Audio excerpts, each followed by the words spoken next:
The book of Luke, chapter 2, verses 21 through 40. On the 8th day, when it was time to circumcise the child, he was named Jesus, the name the angel had given him before he was conceived. Jesus presented in the temple. When the time came for the purification rites required by the law of Moses, Joseph and Mary took him to Jerusalem to present him to the Lord. As it is written in the law of the Lord, every firstborn male is to be consecrated to the Lord, and to offer a sacrifice in keeping with what is said in the law of the Lord, a pair of doves or 2 young pigeons. Now there was a man in Jerusalem called Simeon, who was righteous and devout. He was waiting for the consolation of Israel, and the Holy Spirit was on him. It had been revealed to him by the Holy Spirit that he would not die before he had seen the Lord's Messiah. Moved by the Spirit, he went into the temple courts.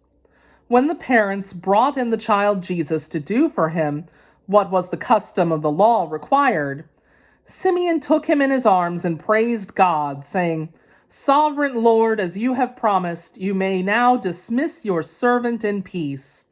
For my eyes have seen your salvation, which you have prepared in the sight of all nations, a light for the revelation to the Gentiles, and the glory of your people Israel." The child's father and mother marveled at what was said about him.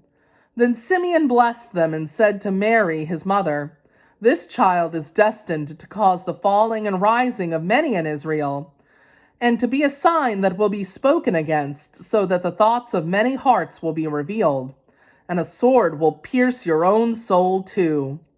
There was also a prophet, Anna, the daughter of Penuel, of the tribe of Asher.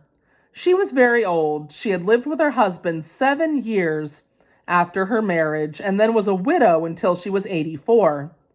She never left the temple, but worshipped night and day, fasting and praying.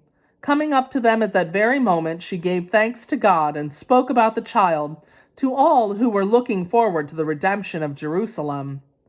When Joseph and Mary had done everything required by the law of the Lord, they returned to Galilee, to their own town of Nazareth. And the child grew and became strong. He was filled with wisdom, and the grace of God was on him. The word of the Lord.